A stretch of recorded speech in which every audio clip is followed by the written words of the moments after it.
Hello friends, welcome to my YouTube channel account with Aarti Patel.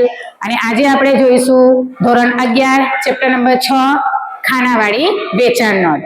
એના માટે આપણે જોઈશું ઉદાહરણ 5. ઉદાહરણ 5 માં તમને કહ્યું છે કે ભાવના ટેલિકોમના ચોપડે ખાનાવાળી વેચાણ નોંધ તૈયાર કરવાની છે. Bhavna telecom mobile phone, cordless mobile phone અને સાદો ફોન આ ત્રણ વસ્તુઓનું વેચાણ કરે છે અને એના માટે આપણે આ ત્રણ વસ્તુઓના ખાનાવાળી વેચાણ નોંધ તૈયાર કરવાની છે. જે રીતે આપણે ખરીદ નોંધ તૈયાર કરી હતી એ રીતે જ આપણે અહીંયા વેચાણ નોંધ તૈયાર કરવાની છે. તો જો એમાં વ્યવહાર નંબર 1 છે, શ્રી ભરતને 5 મોબાઈલ 9000 નંગ દીઠ, 5 કાર્ડલેસ ફોન 4000 નંગ દીઠ અને 10 સાદા ફોન 2000 ના નંગ દીઠ ભાવે વેચ્યા છે. ભરતીય નંબર 101 અને શાખનો સમય 2 માસ. સૌથી પહેલા તો આપણે જોઈશું કે આ વ્યવહાર વેચાણ નોંધમાં નોંધાશે કે નહીં નોંધાય. તો અહીંયા આપણે જોઈએ તો શાખ પર વેચ્યો છે અને આપણે વેચાણ નોંધમાં ખાલી ઉધાર વ્યવહાર એટલે કે શાખના વ્યવહારો જ અહીંયા નોંધવાના છે. તો આ વ્યવહાર આપણે નોંધીશું. તો અહીંયા લખીશું 2015 જુલાઈ 1 લખીશું શ્રી ભરત ખાતે.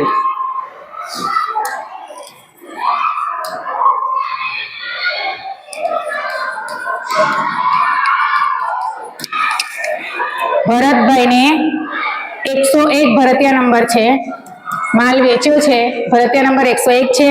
મોબાઈલ ફોન નો ભાવ શું છે? તો 9000 રૂપિયા. કેટલા નંગ વેચ્યા છે? 5 મોબાઈલ ફોન.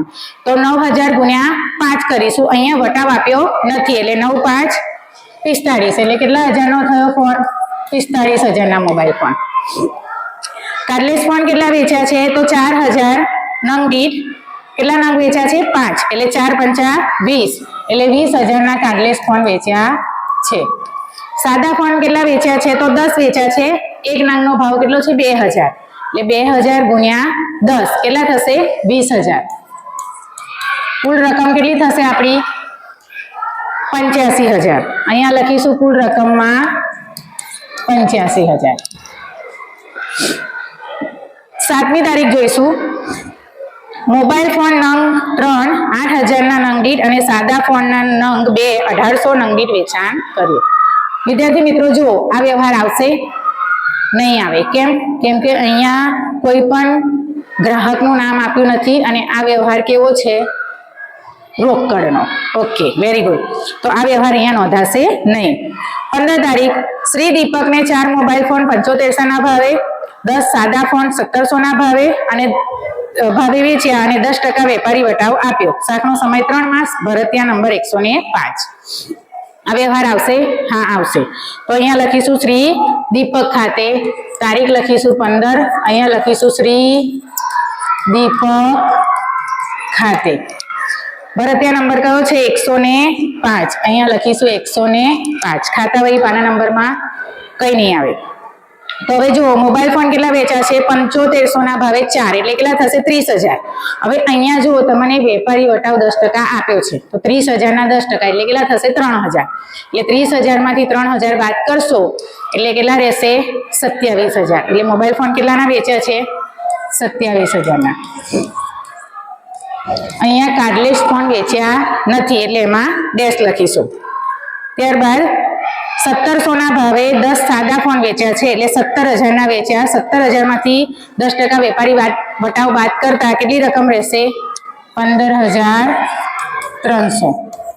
હવે મોબાઈલ ફોન અને સાદા ફોન બંનેનું ટોટલ કેટલું થશે?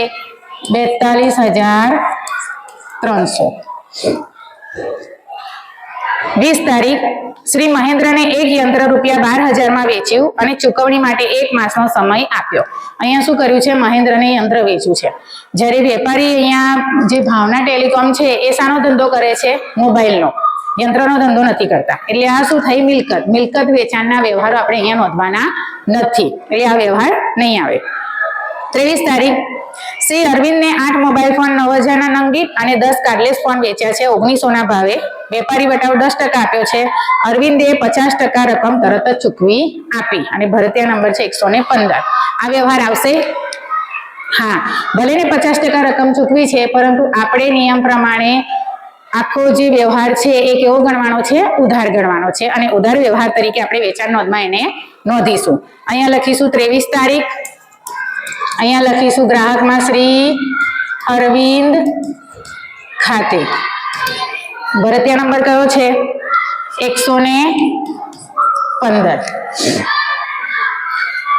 વિગતમાં શું લખીશું? મોબાઈલ ફોન કેટલા વેચ્યા છે? 9000. 9000 ના ભાવે 8 એટલે 9 8 72. 72000 માં આપણે 10% વટાવ આપ્યો છે એટલે 7200 શું થશે? વટાવ બાદ થશે. એટલે વટાવ બાદની કિંમત કેટલી આવશે? 64800. 64800 ના મોબાઈલ ફોન એમને વેચ્યા છે. ત્યારબાદ છે સાદા ફોન. સાદા ફોનની કિંમત શું છે? 1900. કેટલા નંગ છે? 10 એટલે 19000. 19000 માંથી 10% એટલે કે 1900 બાદ કરીશું એટલે કેટલા આવશે? 17100. અહીંયા સાદા ફોન કાર્ડલેસ ફોન વેચ્યા છે, સાદા ફોન વેચ્યા નથી એટલે કાર્ડલેસ ફોન આપણે લખીશું 17100. કુલ ટોટલ રકમ થશે 81900. ત્યારબાદનો વ્યવહાર છે 26 તારીખ. ઘનશ્યામે 5 મોબાઈલ 8500 ના ભાવે અને 10 સાદા ફોન નંગ દીઠ 2100 ના ભાવે મોકલી આપવા ઓર્ડર આપ્યો. ચલો વિદ્યાર્થીઓ, આ વ્યવહાર નોંધાશે? નહીં નોંધાય. કેમ? કેમ કે અહીંયા ઓર્ડર આપ્યો છે. ઓર્ડર એ બિન આર્થિક વ્યવહાર છે. અહીંયા કોઈ પણ માલ સપ્લાય થયો નથી એટલે આ વ્યવહાર નોંધાશે નહીં. ત્યારબાદ છે શ્રી ઘનશ્યામને ઓર્ડર પ્રમાણે માલ મોકલી આપ્યો. ભરતીય નંબર 120. હવે જે ઘનશ્યામે ઓર્ડર આપ્યો હતો એ પ્રમાણે માલ મોકલ્યો છે તો એના માટે આપણે 26 નંબરનો વ્યવહાર જોવો પડશે. તો ઘનશ્યામે શાનો ઓર્ડર આપ્યો હતો? મોબાઈલ ફોન અને સાદા ફોનનો. તો અહીંયા આપણે ઓર્ડર પ્રમાણે માલ મોકલી આપીશું. અહીંયા લખીશું 28 તારીખ શ્રી ઘનશ્યામ ખાતે. ભરતીય નંબર કેટલું છે? 120. રકમમાં જો મોબાઈલ ફોન 8500 ના ભાવે 5 મોબાઈલ ફોન વેચ્યા છે. વટાવ અહીંયા બાદ કરવાનો નથી એટલે 8500 ગુણ્યા 5 કરીશું એટલે આવશે 42500. અહીંયા કાર્ડલેસ ફોન વેચ્યા નથી, સાદા ફોન જ વેચ્યા છે. તો સાદા ફોનની કિંમત કેટલી છે? 2100 નો ભાવ ગણ્યો છે અને 10 મોબાઈલ ફોન એટલે કેટલા આવશે? 21000. એટલે એની કુલ રકમ કેટલી આવશે? 63500. હવે નેક્સ્ટ વ્યવહાર છે 31 તારીખ. મિલનને 2 મોબાઈલ 7000 ના ભાવે અને 3 કાર્ડલેસ ફોન 3500 ના ભાવે રોકડેથી વેચ્યા. ચલો રોકડેથી વેચ્યા છે, વ્યવહાર આવશે? નહીં આવે કેમ કે રોકડ વ્યવહારની આપણે અહીંયા નોંધ કરવાની નથી. હવે શું કરીશું? તો અહીંયા જે આપણા વ્યવહારો થયા એ બધાનો શું કરી દઈશું? સરવાળો કરીશું. સરવાળો શું ગણાશે? કુલ ઉધાર વેચાણ અથવા તો કુલ લખી શકાશે. હવે અહીંયા આપણે મોબાઈલ ફોન કેટલા ઉધારેથી વેચ્યા છે? તો 1,79,300 એનું ટોટલ કરીશું. કાર્ડલેસ ફોન કેટલા વેચ્યા છે? તો 37,100. સાદા ફોન કેટલા ઉધારે વેચ્યા છે? તો 56,300 અને એનું કુલ ટોટલ કેટલું થશે? 2,72,700.